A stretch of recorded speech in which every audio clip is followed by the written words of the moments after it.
안녕하십니까. 만나서 반갑습니다. 자, 오늘 또 이제 생활 속에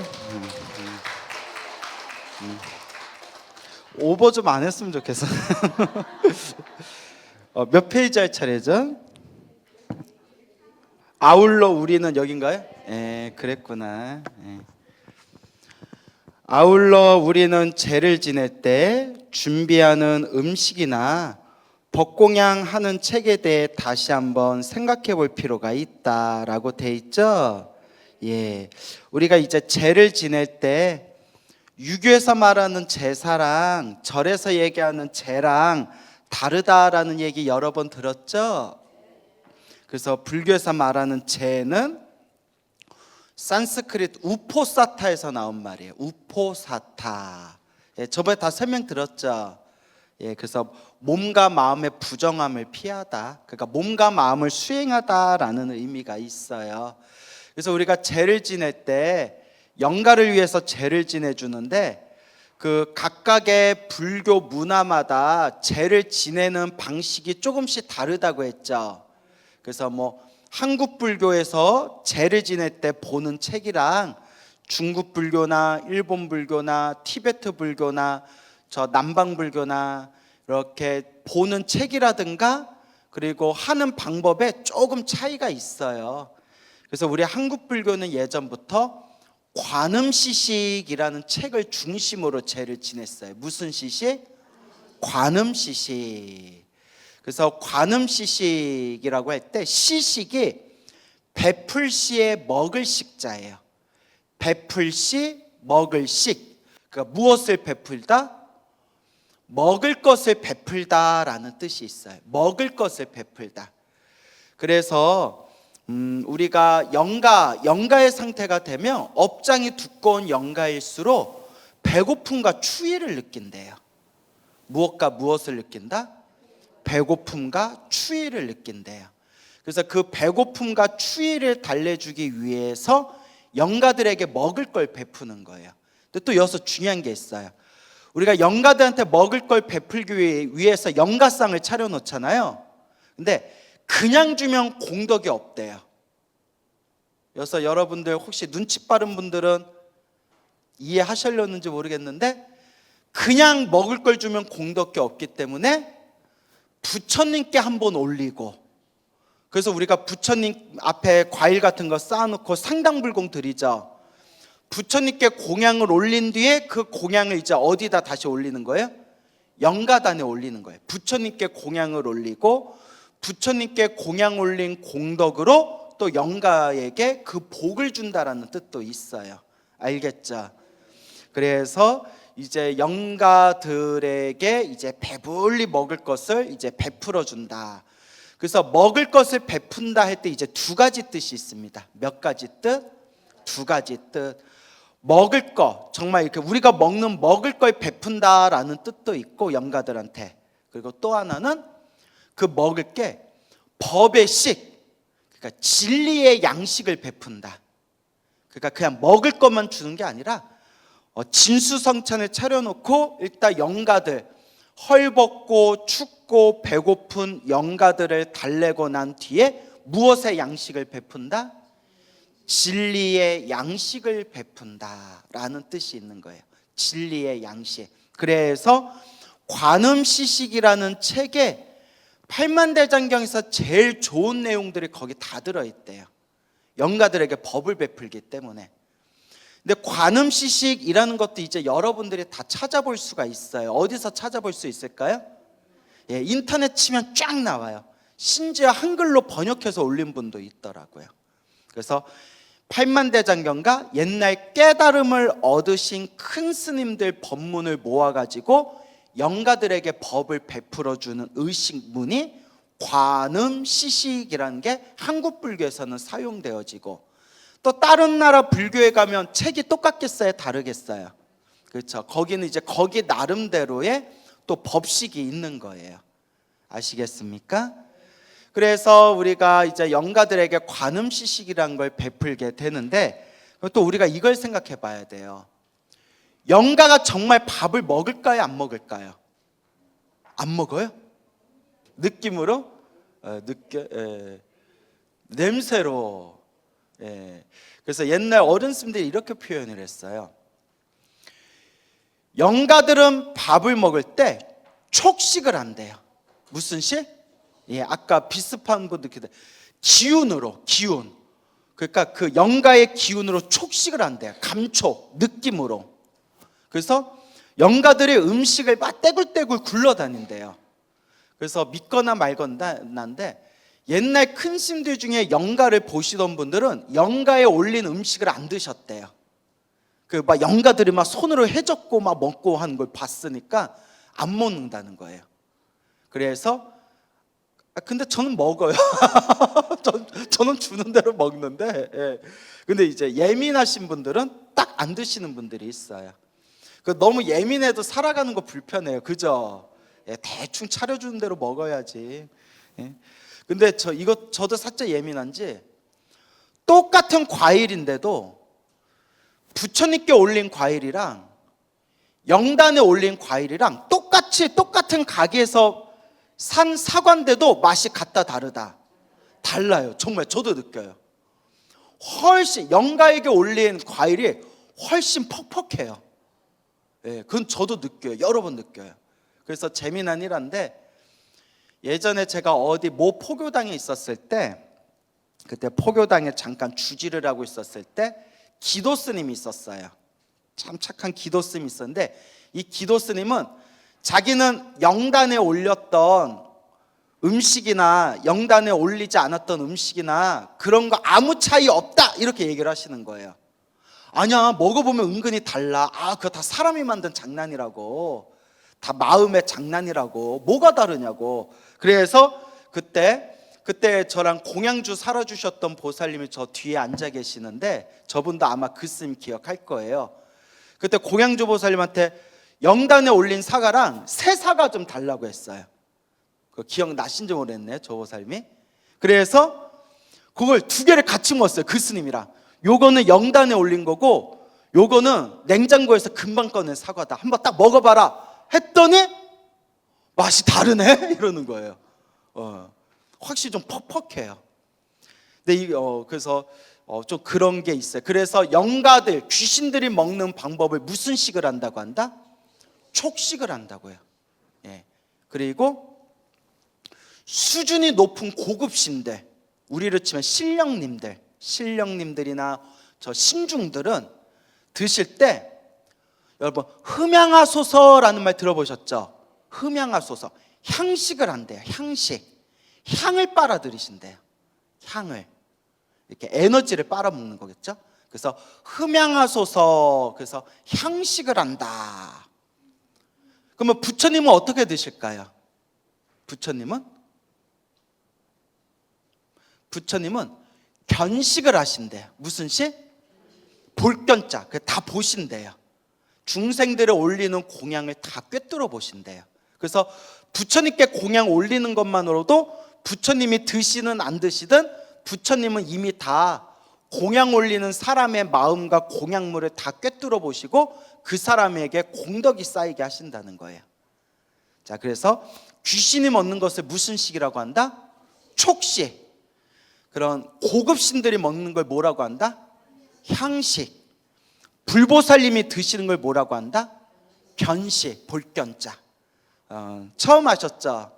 저도 어른 스님께 배웠어요. 그렇게 설명을, 옛날에 이제 그런 식으로 설명을 했대요. 그래서 우리가 부처님의 가르침을 공부할 때 항상 명심해야 되는 게 이 마음이 중요하다. 뭐가 중요하다? 이 마음이 중요하다라는 것을 명심하셔야 됩니다. 그래서 이제 우리가 시식이라는 표현을 쓰게 되고요. 옛날 도인 스님들은 공양물을 차리지 않고 딱 그냥 물 한 그릇만 딱 갖다 놓고 그냥 염불 한번 딱 해주고 바로 천도시켰대요. 옛날 도인들은. 그래서 어느 노스님이 있는데, 우리 조계종 스님은 아니고 옛날엔 조계종 스님이었대. 옛날에 조계종 스님이었다가 이제 종단을 하나 만드신 것 같아요. 무슨 희한한 종단을 하나 만들었는데, 이분이 이제 신도들한테 뭐라고 이제 이야기를 했냐면, 당신은 영가들이 다 보인대요. 여기도 있고 저기도 있고. 그리고 당신이 그 영가를 손으로 딱 낚아채서 하늘 세계로 딱 천도시켜 버린대요. 대박. 그래서 돈 엄청 많이 벌었어요. 여러분들 같이 순진한 사람들이 그 말 믿고 그러다가 지금 사기죄 염려돼가지고 사기 막 고발당했다 하더라고요. 인터넷 치면 나오더라고요. 어딘지는 얘기 안 할게요. 그래서 그러니까 그런 걸 너무 속으면 된다 안 된다? 안 돼요. 그러니까 저도 그런 생각 해봐요. 제가 전국에 팬들이 많잖아요. 내가 조금만 나쁜 생각 품고 사기쳤으면 나 강남에 건물 하나 세웠겠다 싶은 생각이 들어요. 진짜 그랬을 것 같지 않아요? 전국을 돌면서 내 눈을 바라봐 모든 병이 낫고 나한테 천도제 한번 지내봐 모든 영가가 천도돼 이러면서. 그러니까 약간 사이비 교주처럼 이제 이야기 한번 해보면, 여러분들 살아있는 부처님 봤어요 못 봤어요? 못 봤어요? 여기 있잖아. 뉴스에서 본 적 있어요? 이거 누가 사이비 교주 흉내낸 거예요. 여기 있잖아. 이런 식 뭐가 와해요. 개가 풀 뜯어먹는 소리지. 근데 이런 걸 속는 신도들이 많다는 거예요. 그래서 저도 이제 우스개로 우리 스님들이 친한 스님들이 광우가 조금만 나쁜 마음 품고 신도들한테 사기쳤으면 건물 하나 올렸을 거라고 이제 이런 얘기 하는데, 그런 거 속으면 된다 안 된다? 그래서 여러분, 저는 우리 불자님들이 이 소중한 부처님 법을 만났으니까 올바로 닦았으면 좋겠다, 제가 항상 그렇게 생각을 갖잖아요. 그래서 제가 늘 당부드리는 게, 스님 말도 100% 믿으면 안 된다. 종교인만도 100% 믿으면 안 된다. 좋은 스님, 훌륭하신 분들도 있지만 수행이 깊지 못하고 또 사특한 그런 생각을 품고 있는 종교인들도 있더라, 살다 보니까. 그래서 우리 불자님들은 항상 누구의 말씀을 근거로 삼아야 된다? 부처님 말씀을 근거로 삼아야 된다. 알겠죠? 해놓고 또 이제 엉뚱한 데 가서 돈 날리는 분들이 있어요. 근데 그런 분들 많이 봤어요. 근데 이제 어쩔 수 없는 것 같아요. 이것도 자기 뭐예요? 자기 업보예요. 자기 업보예요. 그래서 이제 영가를 천도한다는 것도 우리가 항상 명심해야 되는 게 이제 두 가지 방법이 있어요. 첫째는 내 스스로 기도하고 염불하면서, 거룩하신 부처님, 제가 염불하고 기도하고 공덕을 닦은 이 인연으로 저와 인연 있는 영가님들이 다 천도되게 해주십시오. 스스로 기도해서 천도하는 방법이 있고요. 두 번째는 기도를 많이 하시고 수행을 많이 하신 스님들께 청해서 스님들께 천도제를 지내는 방법이 있는데, 천도제는 공덕이 있지만 뭐는 아니라고 했어요? 만병통치는 아니다, 늘 말씀드렸죠? 천도제는 공덕이 있어요. 제가 천도제를 부정하는 건 아니에요. 그래서 제가 천도제로 효과를 봤다고 했잖아요. 저도 우리 아버지 스님이 천도제 많이 지내셔서 효과를 봤는데, 다만 한국 불교에 제가 그런 어떤 폐단, 잘못된, 왜곡된 부분 중에 하나가, 한때, 지금은 좀 많이 나아졌지만 한때 너무 천도제 만병통치 주의로 흘러갔던 적이 있었다. 요 얘기 제가 몇 번 드렸죠.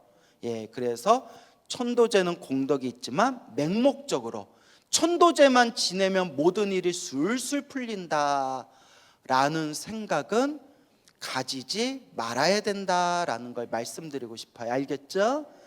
그래서 스님들을 청해서 천도제를 지내더라도 그냥 스님들께만 맡기면 안 돼요. 또 누가 해야 된다? 내가 기도를 열심히 하면서 천도제를 올려야 그것도 공덕이 있는 것이다 라는 걸 꼭 말씀드리고 싶습니다. 알겠습니까? 그래서 우리는 제를 지낼 때 준비하는 음식이나 법공양하는 책에 대해 다시 한번 생각해 볼 필요가 있다. 일반적으로 제를 지낼 때 충분한 음식을 마련하여 베푸는 것은 망인으로 하여금, 망인, 돌아가신 분으로 하여금 제시의 공덕을 쌓도록 하는 것이고, 무엇의 공덕? 제시의 공덕, 재물보시의 공덕. 그래서 여러분, 우리가 절에서 제를 지낼 때, 절에서 보통 제주분들한테 음식이나 떡을 싸줘요. 그렇죠?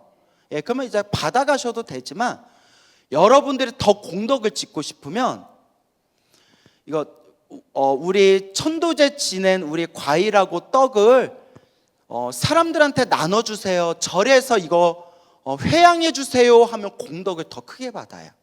알겠죠? 바리바리 다 싸가지 마시고, 예, 사과나 뭐 배나 뭐 먹고 싶은 거 있으면 몇 개는 가져가시되, 이거 우리 불자님들, 공양간에서 불자님들한테 이거 회양해 주세요 하면 공덕이 다 쌓여요. 알겠죠? 예. 근데 어떤 분들은 싹 싸가는 분이 있대요. 예. 뭐 그래도 뭐 상관은 없지만 복을 받고 싶다면 그냥 아예 절에다 다 주는 게 보시공덕으로는 더 뛰어난 일이 될 것이다. 이렇게 생각하시면 될 것 같아요. 각종 불교 서적을 법공양하는 것은 법시의 공덕을 쌓도록 하는 것이다. 그래서 우리 신도님들이 크게 천도제 지낼 때 금강경이나 지장경이나 아니면 무슨 큰 스님 법문이 담긴 책을 법공양이라고 책을 찍어서 천도제 끝나고 사람들한테 나눠주잖아요.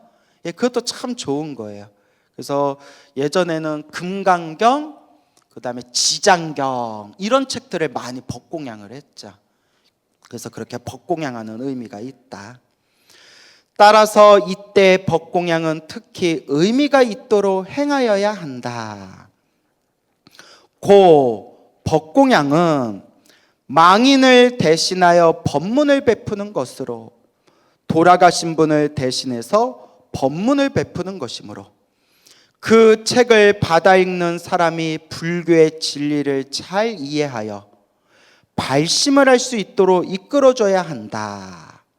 곧 최상의 공덕인 발보리심, 발보리심의 밑줄자, 발보리심을 따라해 보세요. 발, 안욕따라, 삼약, 삼보리심. 발, 안욕따라, 삼약, 삼보리심을 줄여서 뭐라고 해요? 발보리심. 발보리심이 뭐냐? 보리심, 발은 일으키다라는 뜻이에요. 일으키다, 열다라는 뜻이에요. 일으키다, 열다.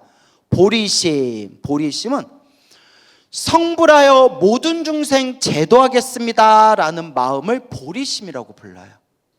그래서 우리 사홍서원, 여러분 우리 기도 끝나면 반드시 무엇으로 마무리하라고 했어요? 사홍서원이 보리심이에요. 그래서 절에 평생 다니면서 사홍서원 했는데도 보리심이 뭔지 모르는 분들이 있더라고요. 사홍서원이 보리심이에요. 중생을 다 건지겠습니다. 번뇌를 다 끊겠습니다. 법문을 다 배우겠습니다. 불도를 다 이루겠습니다. 이게 보리심이에요. 성불하여 모든 중생을 제도하겠습니다. 그래서 이러한 사홍서원의 마음, 원공법계 제중생 자타일시 성불도 원하옵건대 이 우주에 있는 모든 중생들과 다 함께 일시에 성불하여 지이다라는 이게 보리심이에요. 이런 마음을 일으키는 것을 무슨 보리심이라고 한다? 발보리심. 그래서 발보리심을 일으키면 그냥 생각하는 것만으로도 엄청난 공덕이 쌓인대요. 여러분들이 늘 기도하면서 사홍서원을 외울 때 모든 중생 제도하겠습니다. 모든 번뇌 끊겠습니다. 모든 법문 배우겠습니다.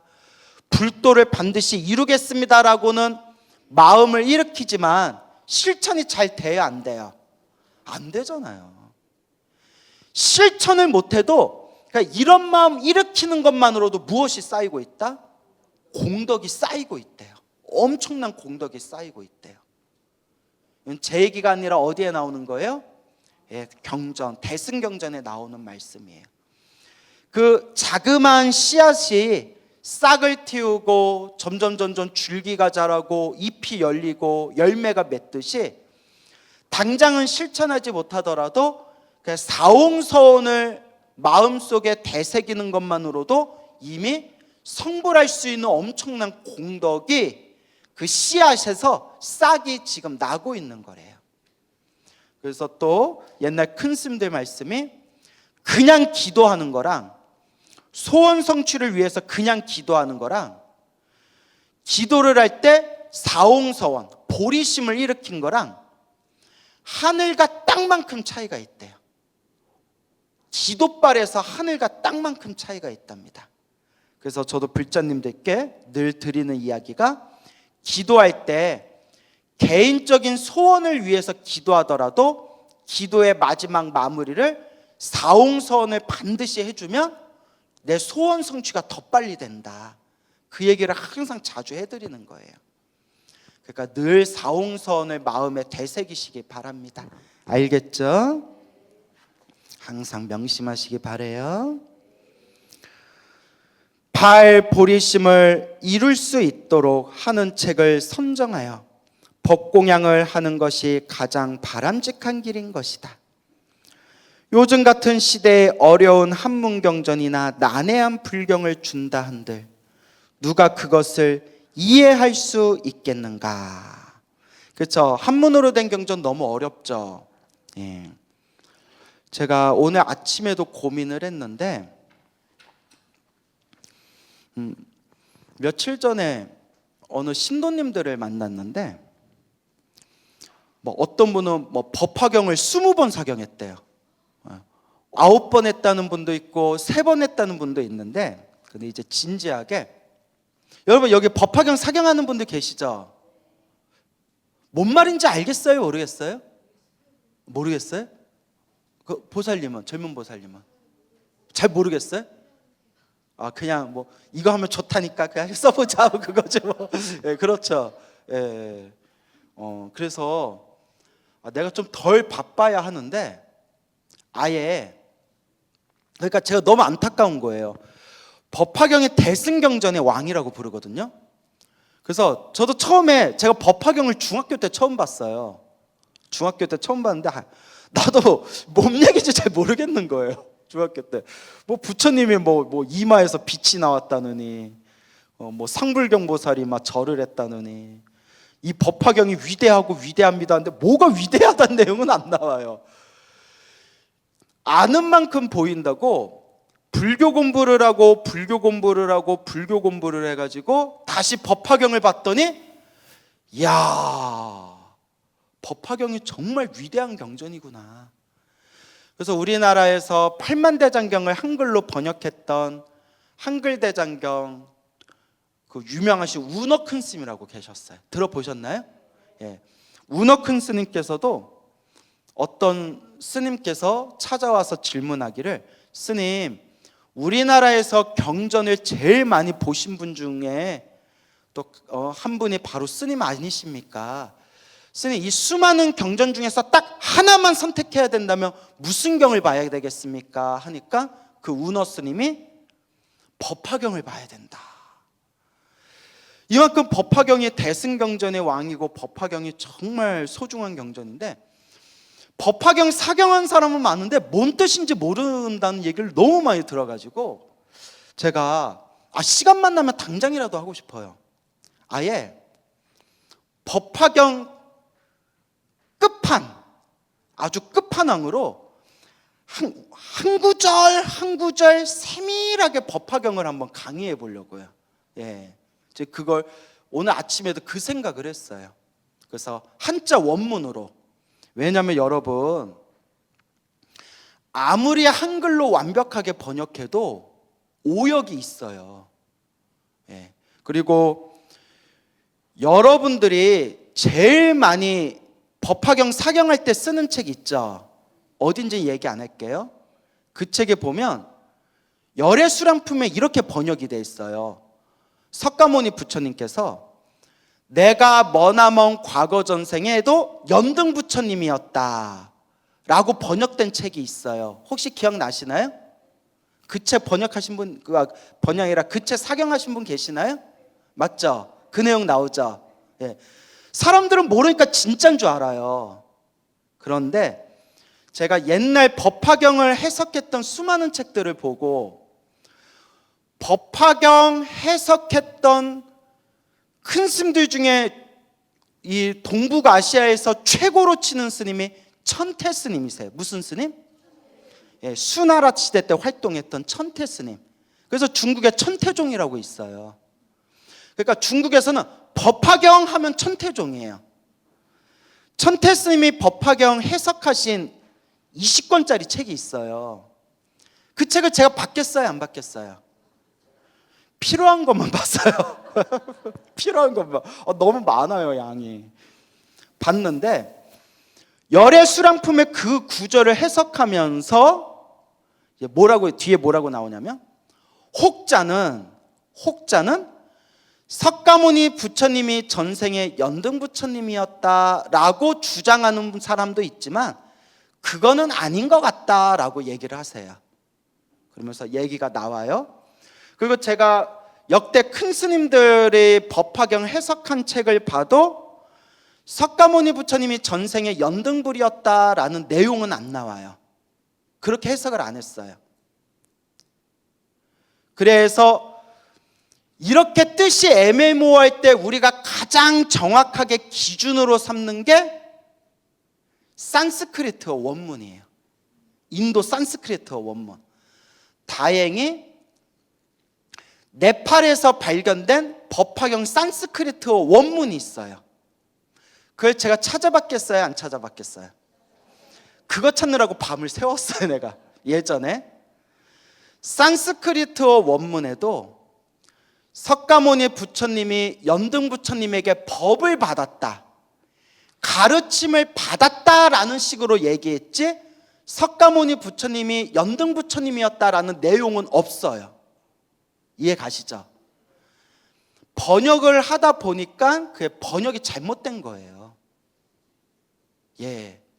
근데 이걸 내가 신도들한테 그 책에 대해서 그 번역하신 분에 대해서 제가 얘기를 할 수가 없는 게 이게 참 곤란한 게 너무나 많은 분들이 그 책으로 사경을 해가지고 여파가 너무 세요.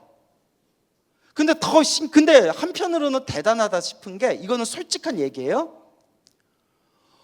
번역이 잘못된 걸 사경해도 가피가 있더라 없더라? 있더라. 근데 너무 신기한 거예요. 번역이 잘못된 걸 사경해도 가피를 받아요. 이건 진심이에요. 그래서 제가 고민한 끝에 그냥 덮자. 왜냐면 신도님들은 지적으로 수준이 날카롭지 않기 때문에 내가 좋은 의도로 얘기해도 사람들이 헷갈릴 수가 있다. 뭔 얘기인지 알죠? 그래서 어차피 번역이 좀 잘못돼도 그냥 부처님을 생각하면서 사경을 해도 가피는 있더라. 하지만 이제 제가 공부한 바에 의하면 또 제 말이 무조건 맞다고 하면 돼요, 안 돼요? 안 되죠. 그러니까 뭐든지 근거가 있다고 했죠. 제가 금방 근거로 된 천태 지자 스님이나 산스크리트어 원문이나 역대 큰 스님들 법화경을 해석하신 내용들을 보면 석가모니 부처님이 전생에 연등 부처님이었다라는 내용은 없어요. 그러니까 한글로 그렇게 번역된 거는 오역이에요. 오역이고, 하지만 또 천태 지자 스님도 얘기를 하셨지만 석가모니 부처님이 전생에 연등 부처님이었다라고 주장했다라는 사람도 있었다. 옛날에 있기는 있었어요, 그런 사람들도. 하지만 법화경을 평생 연구하신 분들이 전후 사정 다 공부해 봤을 때 만약에 우리가 딱 정설, 기준을 딱 세운다면 석가모니 부처님이 연등 부처님에게 법을 받은 거지 석가모니 부처님이 연등 부처님은 였다라는 것은 이렇게 산스크리트어 원문을 찾아봐도 맞지가 않는 내용이다. 이렇게 그냥 상식적으로는 알아두셨으면 좋겠어요. 알겠죠? 그 번역이 이렇게 어려워요. 그래서 제가 꼭 이번 생에 하고 싶은 작업 중에 사람들이 보든 안 보든 그냥 사람들이 보든 안 보든 언젠가 인연 있는 사람은 볼 거 아니에요. 법화경이 7만 자가 넘거든요. 7만 자. 7만 자가 되는데 7만 자 한 구절 한 구절 뜻 하나하나를 세밀하게 해석을 해가지고 유튜브에다 한번 다 올리고 싶어요. 예. 그래도 안 보면 할 수 없죠. 예, 그거는 자기들 인연법이니까. 그때까지 살아 계세요. 예. 언제가 됐지? 보살님은 살아 있겠다. 보살님 30대예요, 20대예요? 30대? 그러니까 보살님은 아마 들을 수 있겠다. 예. 여기 70대는 불안불안해요. 70대는 불안불안해요. 예? 60대는 가능성이 있을 것 같아요. 60대까지는. 근데 우리가 70대 불자님들을 위해서라도 빨리 작업을 해요. 여러분들도 기대되죠? 예, 기대되죠. 80대 있으세요? 80대? 예, 80대 그 마음을 비우세요. 그냥 나무 아미탑을 염불하세요. 80대 때는. 그래, 웃자고 한 말이에요. 예, 그만큼 법화경이 참 중요한 경전인데 사람들 법화경을 막 10번을 넘게 사경했다는 분도 이게 무슨 뜻인지 잘 모르겠다. 그래서 법화경을 경전의 왕이라고 하잖아요. 예, 그래서 내용이 조금 심오해요. 심오한데 사실 법화경이 어려운 내용은 없어요. 그러니까 이게 애매하네요. 뭔 말인지 모르겠는데 어려운 내용은 없어요. 그러니까 문장에 이게 무엇을 말하려고 하는지 용어만 정확하게 이해하면 그게 크게 어려운 내용이 아니에요. 그러니까 이렇게 얘기해요. 옛날 큰 스님들이 법화경 해석할 때 법화경은 부처님의 가르침이 무르익고 무르익어서, 그러니까 부처님의 가르침을 들은 제자들의 수준이, 부처님의 법을 들은 제자들의 수준이 성숙하고 성숙해서 마지막에 부처님이 속에 있는 알맹이를 다 꺼내주신 거다. 그게 법화경이다. 그러니까 부처님이 정말 이 자식 같은 이 제자들한테 내가 가지고 있는 모든 재산을 다 주고 싶은 마음으로, 법화경 그 비유 있죠. 탕하의 아들, 자기가 어렸을 때 부자 아버지를 잃어가지고 자기가 거지라고 생각하는 그 자식한테 모든 재산을 다 주고 싶은데 이 자식이 소견머리가 좁고 평생 자기는 거지다라고 스스로 세뇌당하면서 살아왔기 때문에 그 부자가 그 어마어마한 재산을 주면 감당을 못한다는 거예요. 그래서 조금씩 수준을 높여서 마지막에 지가 거지라고 생각했던 이 아들놈의 수준이 완전히 높아졌을 때, 아들아, 너는 내 친아들이었다. 여러분, 내 친아들에게 내 모든 재산을 다 주겠습니다 하면서 당신의 모든 재산을 그 아들에게 전해주듯이 부처님이 가지고 있는 모든 알맹이를 다 꺼내서 불제자들에게 보여준 게 바로 무슨 경이다? 법화경이라는 거예요. 그러니까 여러분들 무슨 뜻인지 모르더라도 법화경을 한번 사경한 것만으로도 공덕이 대단한 거예요. 그래서 제가 늘 얘기하는 게 부처님과 이번 생에 공덕을 맺은 것만으로도 정말 대단하고 대단하다라고 말씀드리는 거예요. 알겠죠? 예, 그래서요. 그렇게 한번 우리가 잘 닦아봅시다. 그러니까 좀 오래 사세요. 약간 12조예요. 빨리빨리 하든가 하는 거예요. 그래요. 자, 한번 읽어볼게요. 그러므로 법공양책을 선택하는 스님이나 가족들도 꼭 어려운 불경만을 고집할 것이 아니라 부처님의 가르침을 쉽게 전할 수 있고 인생과 수행에 도움을 줄 수 있는 불서를 채택한다면 그보다 더 좋은 것이 없을 것이다 라고 되어 있죠. 그래서 저도 불자님들한테 법공양하면 뭐 지장경, 왜냐면 영가천도의 가장 또 대표적인 경전이니까 그 금강경도 참 좋아요. 금강경, 법화경도 참 좋고 등등. 근데 이제 우리가 법공양을 할 때에도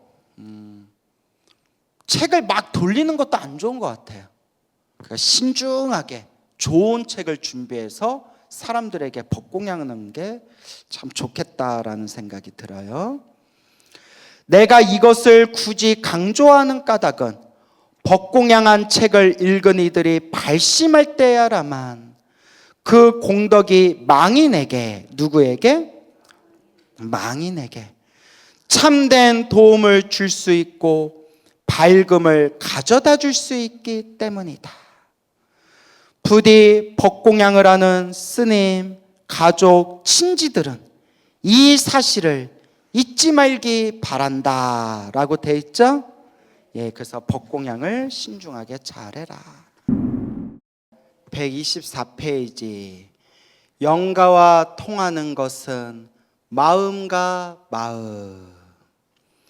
이제 제를 지내거나 독경, 염불하는 이의 마음가짐에 대해 이야기해 보자. 영가를 천도할 때는 의식을 집전하는 스님이나 가족할 것 없이 매우 조심할 점이 하나 있다.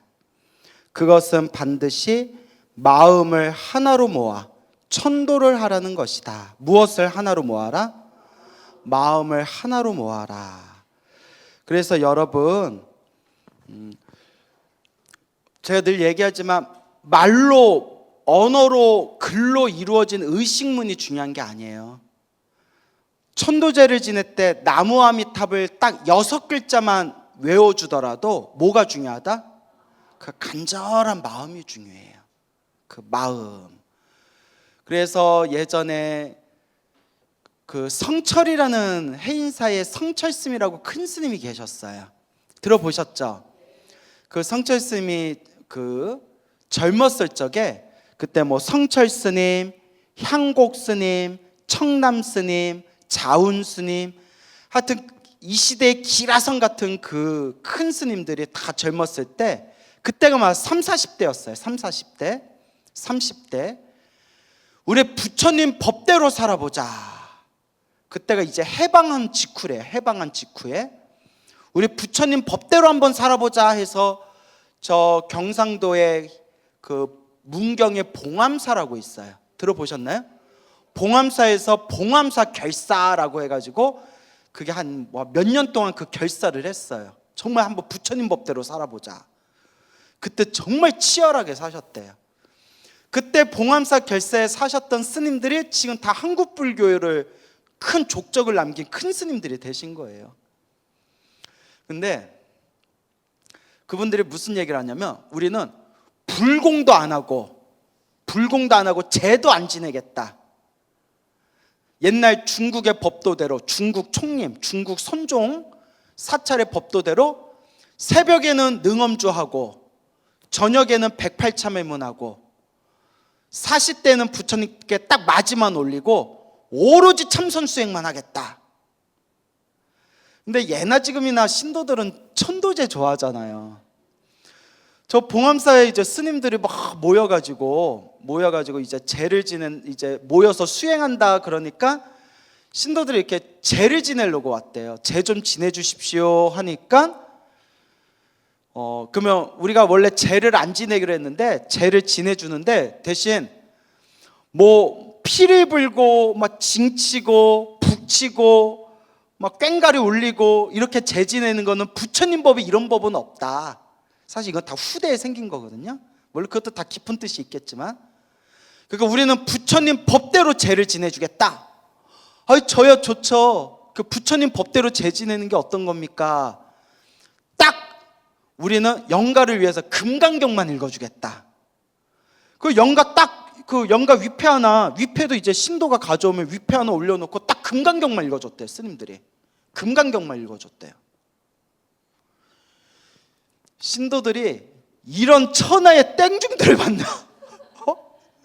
제를 지내러 왔는데 그 경전으로 여시야모네 시불 하고 딱 끝나버리는 거예요. 금강경 한 편 읽어주고 끝나는 거예요. 금강경 한 편 있는데 한자로 빨리 읽으면 한 30분 걸리잖아요.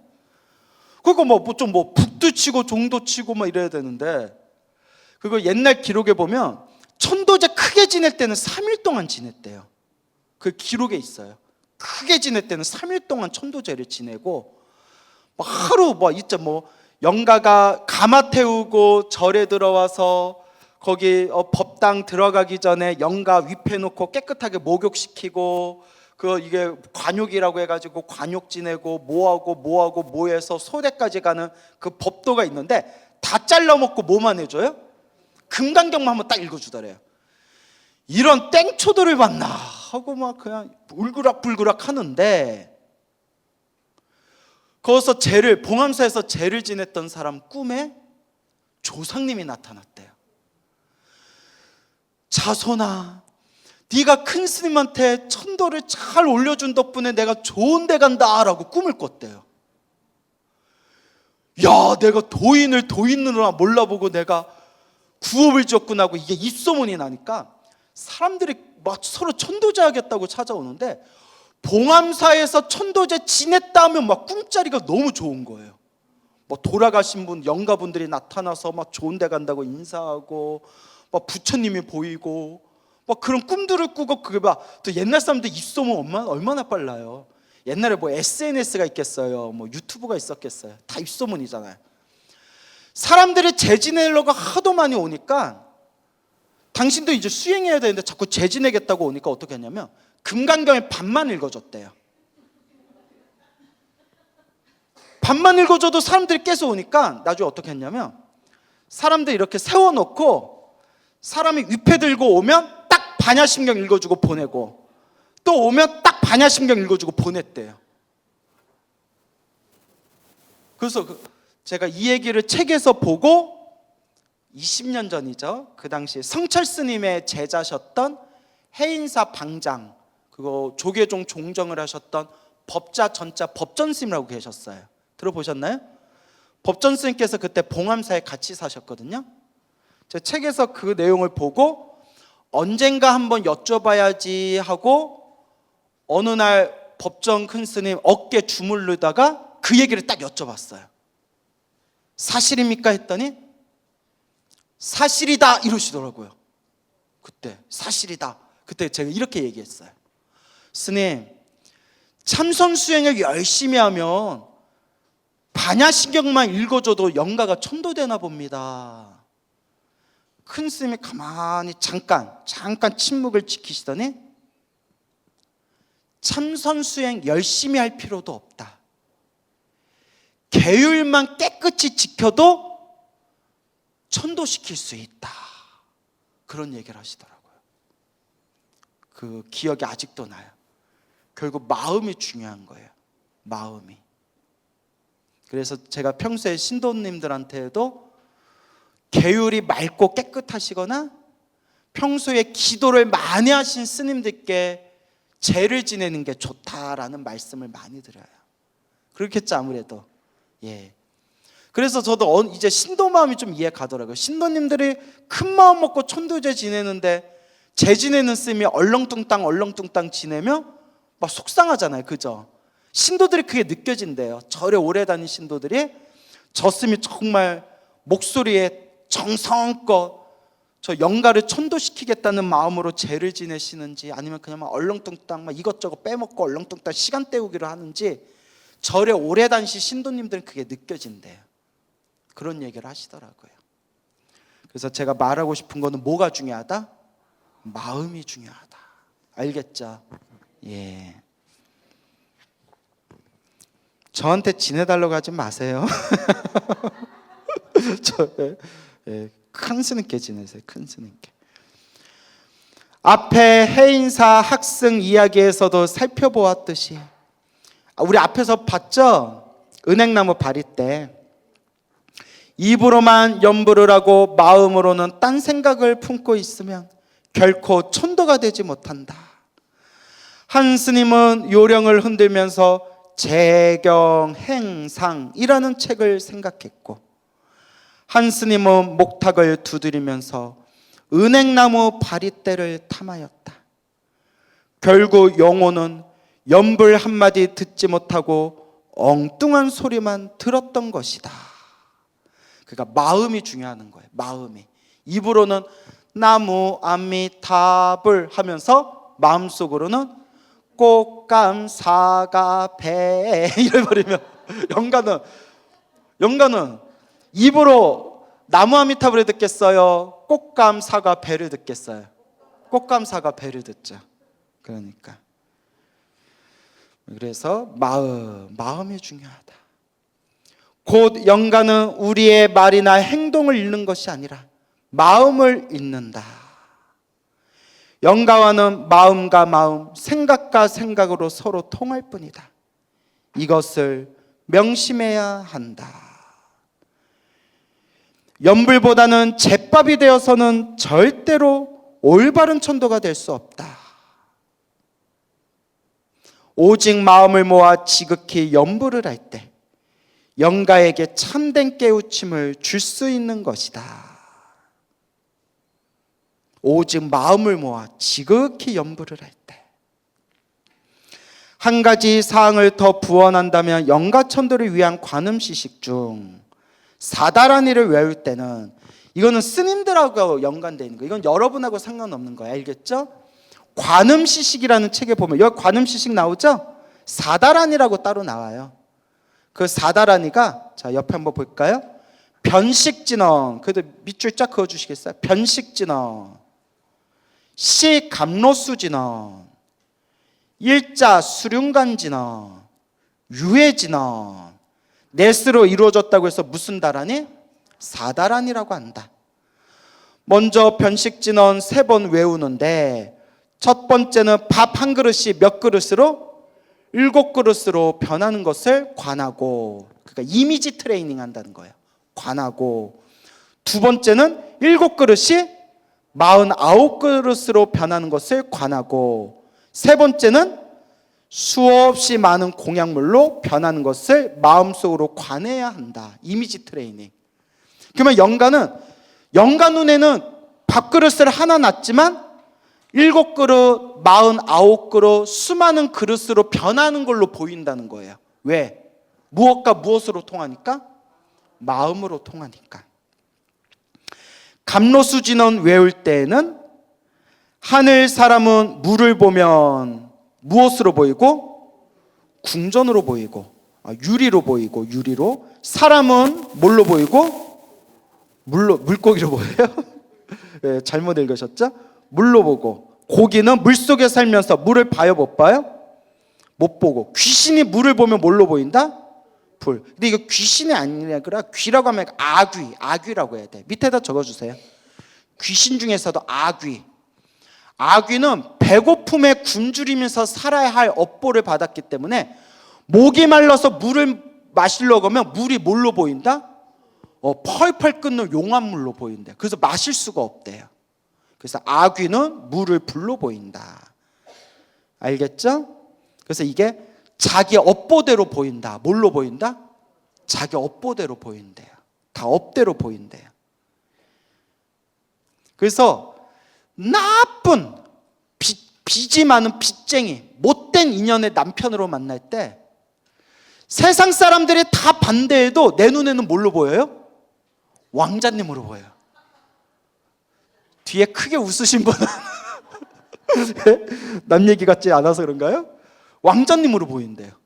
세상 사람들이 쟤는 안 된다 해도 내 눈으로는 뭘로 보여요? 백만탄 왕자로 보이는 거예요. 내 업보대로 보이는 거예요. 그리고 나중에 어떻게 되는 거예요? 빨리 이혼하면 다행이게요. 지독한 업보는 이혼도 안 돼요. 그래서 내가 결혼 안 하잖아. 그래요. 잘했어요? 예, 또 내래. 예? 자기들은 했으면서. 그래요. 그래서 자기 업보대로 보인다. 알겠죠? 예. 그러니까 여러분들이 세상에 이렇게 재미난 일이 많고 누릴 게 많은데도 부처님 가르침이 좋은 거, 그것도 여러분들이 업보대로 부처님 법을 만난 거예요. 업은 업인데 무슨 업이에요? 선업대로 만난 거예요. 얼마나 복이 많아요. 그래서 제가 늘 불자님들께 정말 귀가 따갑도록 드리는 얘기가, 여러분들이 이번 생에 부처님 법을 만나서 닦을 수 있다는 것 자체가 여러분들이 성근이 있는 거다. 무엇이 있는 거다? 성근이. 착할 선, 뿌리 익은 성근이 있는 거다. 무슨 뜻인지 몰라도 법화경 사경하고 있다는 것만으로도 무엇이 있다는 증거다? 성근이 있고 복이 쌓이고 있다는 증거예요. 우리 전문부장님 법화경 양이 너무 많아서 아까 그랬죠. 한 구절을 쓰더라도 한 장을 쓰더라도 이미 썼다는 것 자체가 보살님의 공덕이 쌓인 거예요. 예, 믿습니까? 예. 갑자기 분위기가 부흥의 분위기가 됐어요. 예? 그래서 성근이 있어야 돼. 뭐가 있어야 된다? 예. 여러분들은 뭐가 있는 존재다? 성근이 있는 존재다. 아시겠죠? 예, 우리가 그렇게 닦아야 돼요. 그래서 업보대로 보인다. 이와 같이 귀신은, 정확히 말하면 아귀들은 물을 뭘로 보기 때문에? 불로 보기 때문에 감로수를 주는 것을 생각하면서 감로수 진언을 외워줘야 그 물을 마실 수가 있다, 이 뜻입니다. 실로 변식을 이루어내고 감로수를 마실 수 있게 하는 것은 주문의 힘. 이 주문, 불교의 주문에는 무엇이 깃들어져 있기 때문에? 부처님의 가피가 깃들어져 있기 때문에. 부처님의 가피가 깃들어져 있어서 주문의 힘과 관상력은 이미지 트레이닝을 뜻하는 거예요. 이미지 트레이닝의 에너지로, 삼보의 실력으로, 불법승 삼보의 신통한 힘으로 말미암아 이루어지는 것이다. 그러므로 사다란 일을 할 때는 반드시 마음으로 이미지 트레이닝 해야 한다. 흔히들 기도나 영가천도는 100여 명이 하는 것보다 도력 있는 스님 한 분이 하는 것이 낫다고 말하는 것도 도력 있는 스님의 관상력이 그만큼 뛰어나기 때문이다. 그러니까 아까 봉암사 이야기했죠. 옛날에 봉암사 큰 스님들이 살 때 그때 반야심경 딱 한 편만 읽어줘도 천도가 됐대요. 그러니까 그만큼 무엇의 힘이 강하기 때문에? 도력의 힘이 강하기 때문에. 근데 여러분 생각해 보세요. 자기가 천도제를 엄청 잘 지낸다. 내가 신통력이 있다. 내가 신통이 있어서 너희들 영가들을 내가 마음대로 천도할 수 있다. 이렇게 뻥쳐가지고 돈을 많이 모은 사람들이 많아요, 주변에. 저도 그렇게 뻥쳤으면 건물 하나 세웠다니까요. 근데 딱 두 가지만 생각해 볼게요. 정말 신통 있는 사람은 올바로 닦는다고 했을 때 자기가 신통 있단 말을 할까요, 안 할까요? 안 하죠. 조금만 생각하면. 여러분, 제가 20년 넘게 절집에 있으면서 이것저것 볼 거 못 볼 거 다 봤잖아요. 나 잘났다, 내가 깨달았다 하는 사람 치고 제대로 된 사람 못 봤어요. 솔직하게. 유튜브에서도 무슨 참선 강의하고 명상 강의하면서 당신이 약간 막 깨쳤다는 식으로 얘기하는 사람들이 나오더라고요. 제대로 된 사람 못 봤어요. 우리는 비하인드 스토리 다 알잖아요. 차마 신도들한테 말할 수 없는 별의별 일들을 다 알잖아요. 스님이 봐도 정말 존경스러운 분들은 겸손해요. 그래서 제 컨셉이 뭐라고 했어요? 겸손. 예? 말로만 겸손이야, 아주 그냥. 그리고 내가 신통이 있어서 니들 영가들을 마음대로 천도할 수 있다라는 꼭 주장하는 절에 가면 천도제 지낼 때 어마어마하게 비용을 세게 불러요. 그래서 이렇게 얘기해요. 정성을 들여야 천도도 잘 된다. 언젠가부터 불교에서 말하는 정성이 돈이 돼버렸어요. 이건 무속인들이 하는 말이에요. 비용을 많이 들이고 돈이라는 정성을 많이 들여야 천도가 잘 된다. 절에서는 그런 말 안 써요. 무엇이 중요하다? 마음이 중요하다. 세상이 미쳐 날뛰고 있어요, 지금. 그런데 너무나 속상한 게 신도들은 그런 거에 더 쏙 빠져요. 부처님 정법대로 가르치는 절일수록 신도가 안 모여요. 딱딱하고 재미가 없거든요. 신도님들은 부처님 법대로 가르쳐주는 스님들을 좋아한다고 말하면서 실제로는 자기들의 욕망을 이렇게 툭툭 건드려주는 사람들을 더 좋아해요. 제가 이렇게 신도들을 관찰해 보면. 근데 이것도 다 누구 업이에요? 자기들 업이에요. 그래서 여러분, 우리가 항상 부처님의 가르침을 공부할 때에는 늘 무엇에 의지해야 된다? 부처님의 말씀에 의지해야 된다. 알겠죠? 그래서 영가천도에 대해서 궁금하신 분들은 지장경을 많이 읽으면 지장경의 답이 다 나와요. 지장경의 답이 다 나와요. 알겠죠? 그러므로 도력이 있는 스님은 의식문이나 진언을 외우지 않고 가만히 관을 하고 앉아 영가에게 곧바로 설법을 하는 것이다. 근데 이제 이런 걸 믿을 수가 없어요. 하도 이런 걸로 신도들을 속여가지고 하도 사기를 쳐가지고, 막말로 여러분, 저도 제 팬들이 많고 전국적으로 인지도가 많으니까 제가 조금만 제 자신을 포장해가지고 여러분들한테 보살님, 실은 내가 고백할 게 있다고. 뭐요? 나는 실은 영가가 보여. 그 여러분 믿겠어요, 안 믿겠어요? 제가 그렇게 얘기하면. 그래서 뭐 믿어요 이러잖아요. 그러면서 보살님, 어머 스님, 그 저도 영가 보여요? 어디 보자. 집안이 안 좋게 떠나신 분이 있네. 어머 어떻게 알았어요? 아니 우리 조상님 중에 안 좋게 안 가신 분이 누가 있겠어요? 그죠 여러분? 그냥 홀딱홀딱 넘어간다니까요. 스님 어떻게 해요? 아유, 남편이나 아들 때문에 속 썩죠. 어떻게 알았어요? 대한민국 주부의 90%가 다 아들 아니면 자식 아니면 남편 때문에 속 썩죠. 그럼 어떻게 해야 돼요? 천도제를 지내야 되는데, 보살님 천도제를 지내야 되는데 보살님 조상님들 업보가 너무 두껍기 때문에 싸게 하면 정성이 안 들어가. 한 장은 해야 돼. 한 장이요? 아이고 100만 원 할 수 있어요. 이 사람이 누굴 아마추어로 보나? 1000은 해야지. 그런 돈이 어딨어요? 1000인데 보살님은 나하고 또 인연이 있잖아. 500에 해줄게. 이런 거. 뭐 이런 식으로 살살 달래고 뭐 이렇게 내가 사기치면, 그렇잖아요 여러분. 그럼 넘어가요 안 넘어가요?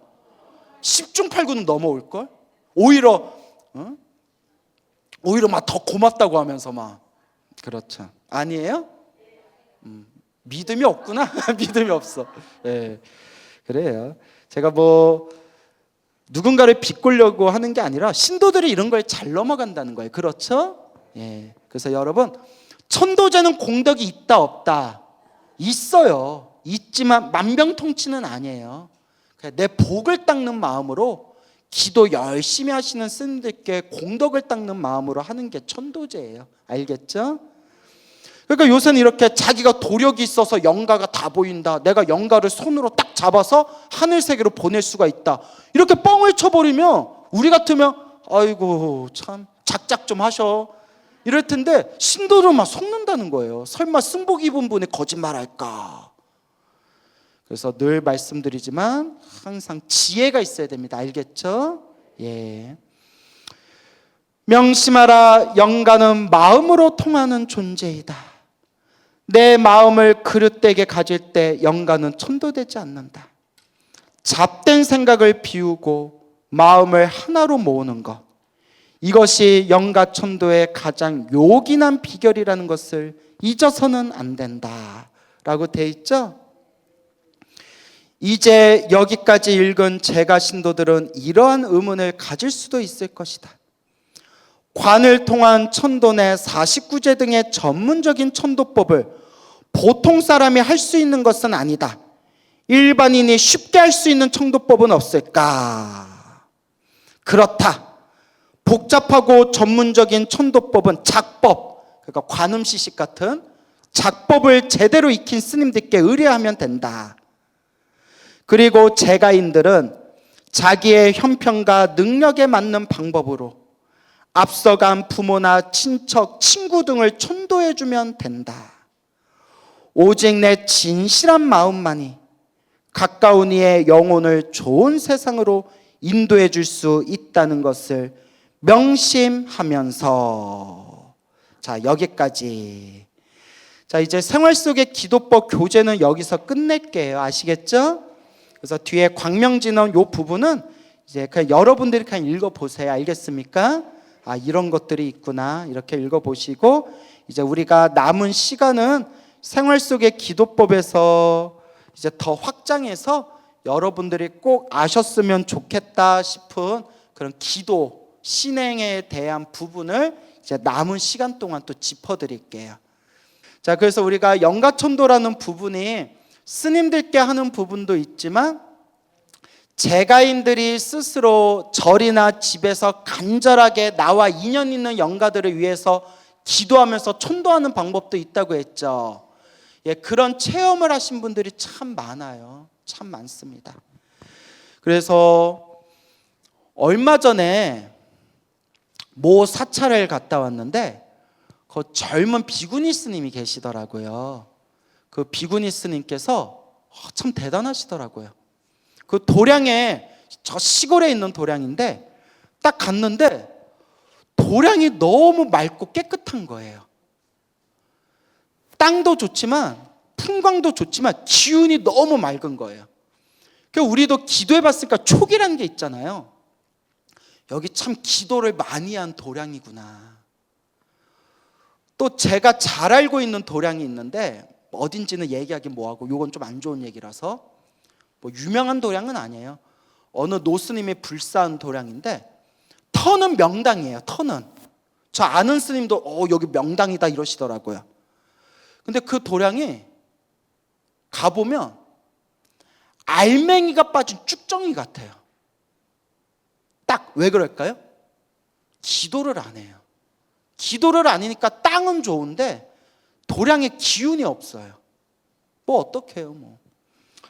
그래서 그 비구니 스님이 계신 그 도량에 갔는데 너무 도량이 맑고 깨끗해서 거기 있는 것만으로 이렇게 기분이 좋아지더라고요. 나중에 들으니까 아니나 다를까 거기에 젊은 비구니 스님이 계시는데 법화경 천일 기도를 3번 하셨대요. 밖에 안 나가고 법화경 천일 기도를 3번을 하셨다는 거예요. 참 대단하다. 참 대단하다. 수없는 가피를 받으셨대요. 수없는 가피의 체험을 하셨는데 제가 뭐 법문하다 이렇게 얘기했어요. 내가 예전에 포교당을 했었을 때 포교당에서 한 달에 몇백만 원씩 유지비가 들었는데 막 신도가 안 오더라. 그래서 내가 이 포교당을 어떻게 유지해야 되나. 그래서 그냥 눈만 뜨면 그냥 목탁 치면서 부처님께 간절히 기도했다. 그러니까 정말 부처님이 도와주시더라. 돈이 안 들어올 것 같고 안 들어올 것 같다 싶은데도 공과금 낼 때가 되면 어떻게든 그 돈이 들어오더라. 그래서 부처님께 내가 기도하면서, 제가 예전에 이 얘기 다 드렸잖아요. 예, 제 팬들은 다 아시는 얘기잖아요. 부처님께 기도하면서 부처님 감사합니다. 이번 달도 부처님 덕분에 버텼습니다. 근데 부처님 조금만 더 도와주시면 조금만 더 도와주시면 숨통이 트일 것 같은데 어쩜 이렇게 애누리 없이 딱 유지할 정도만 주십니까? 이런 법문을 했더니 비구니 스님이 배를 잡고 웃으셨대요. 당신이 그랬대요. 그 시골절, 신도도 없는 그 시골절에 그냥 기도 하나로 버티는데 어떻게든 버티고 어떻게든 불사가 되더래요. 어떻게든 버티는데 당신도 항상 기도하면서 드는 생각에 부처님 이렇게 도와주셔서 정말 감사합니다. 근데 부처님 조금만 더 도와주시면 편해질 것 같은데 왜 딱 죽지 않을 만큼만 도와주십니까? 자기도 막 그런 생각을 했대요. 그러니까 제 이야기가 남 얘기 같지 않아서 막 웃었대요. 그러면서 그분이 이런 얘기 하시더라고요. 참 맑으세요. 그 비구니 스님이 뭐라고 하시냐면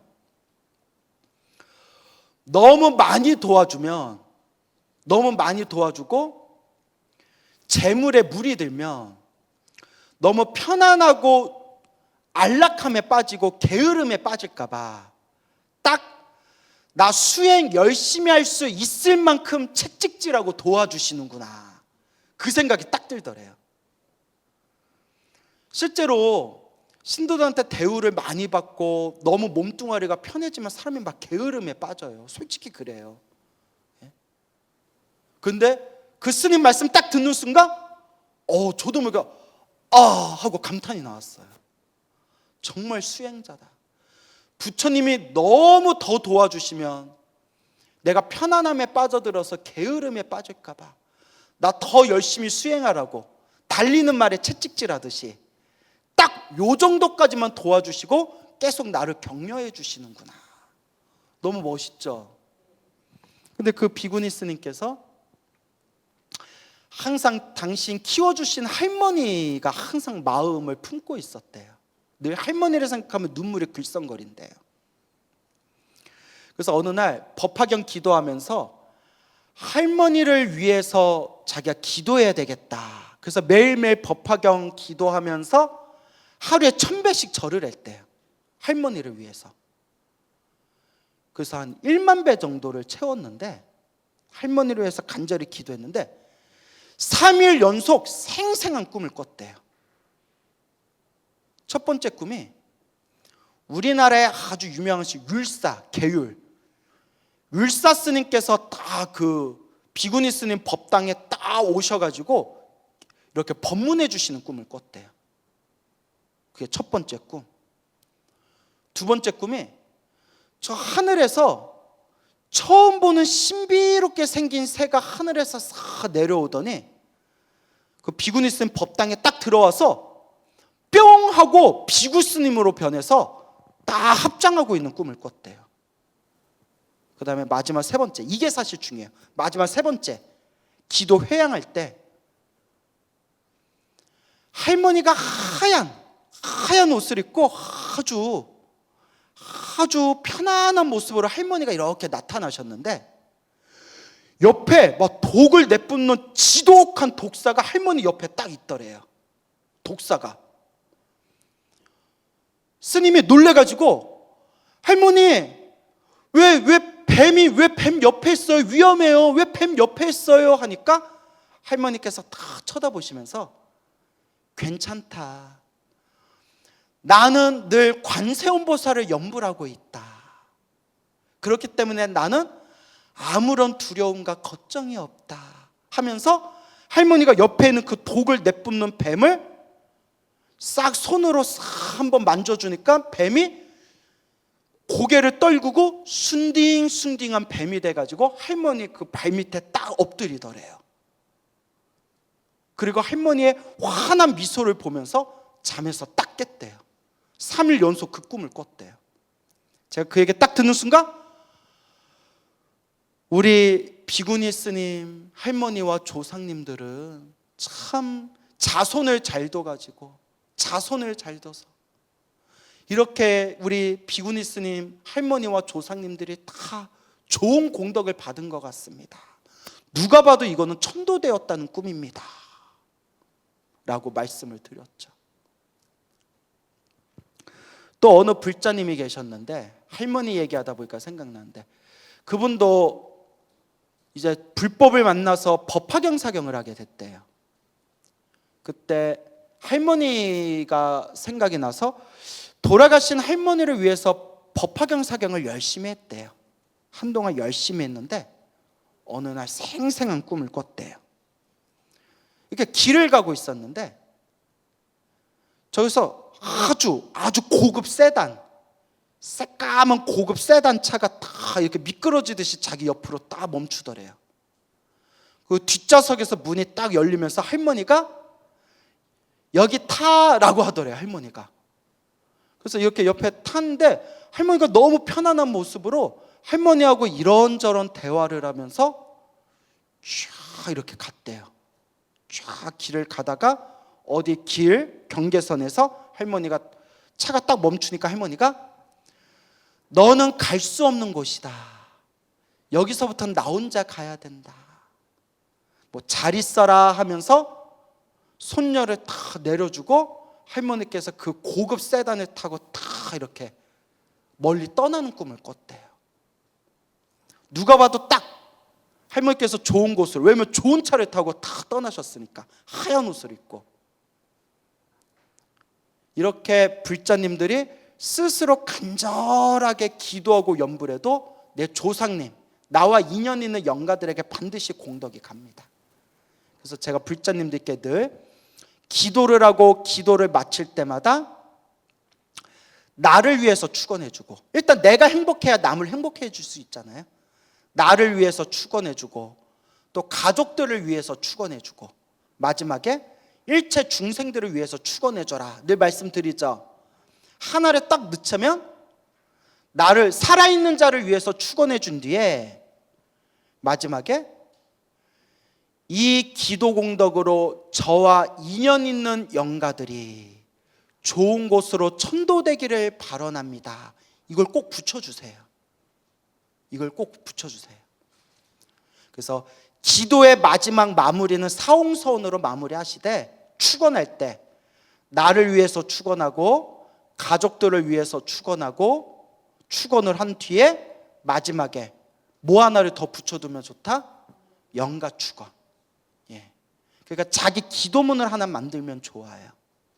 나를 위해 축원하고 가족들을 위해 축원하고, 부처님, 제가 이 기도의 공덕으로 저와 인연 있는 영가들도 행복하기를, 좋은 곳으로 천도되기를 발언합니다.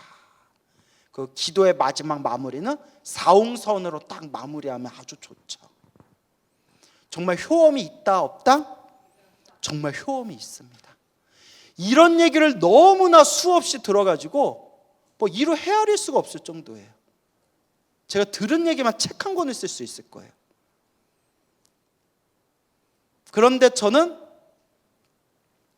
제 조상님들을 위해서 저는 더 이상 천도제를 지낼 필요가 없어요. 우리 아버지가 다 지냈어요.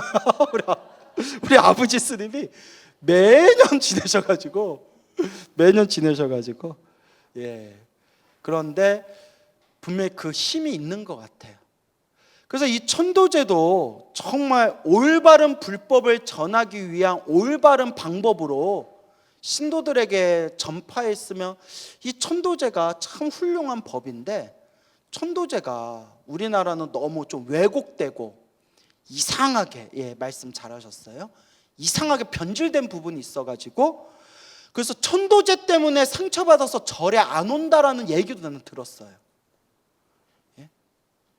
뭐 제사, 뭐 천도제 이런 것 때문에 안 좋은 기억이 있어서 이제 자기는 절에 안 간다라는 얘기도 신도님들한테 들은 적이 있어요. 그래서 제가 사람들이 혹시 오해할까봐, 천도제는 만병통치가 아니고 천도제로 신도들 사기칠 수 있기 때문에 천도제라는 부분은 신중하게 접근해야 됩니다 라고 말은 하지만, 또 사람들이 또 한쪽으로 또 오해하고 또 한쪽으로 또 왜곡될까봐, 하지만 여러분, 올바른 천도제는, 만병통치는 아니지만 올바른 천도제는 분명히 공덕이 있는 겁니다. 지장경에 자세히 나옵니다. 지장보살 말씀을 안 믿으면 우리가 누구를 믿겠습니까? 다만 부처님 경전에 근거를 두고 올바로 닦아야 됩니다 라고 늘 간곡하게 말씀드리는 겁니다. 제가 우리 불자님들 어떻게든 엉뚱한 데 떨어지지 않고 부처님 경전대로 올바르게 좀 정법을 닦았으면 하는 제 마음이 느껴지시나요? 알긴 뭘 알아. 내 마음도 모르는데. 그래서 우리가 이렇게 부처님 법 만난 걸 소중한 인연으로 생각하면서 여러분들 지금처럼 잘 닦아 나가시기 바랍니다. 알겠죠? 자, 오늘 여기서 마치겠습니다.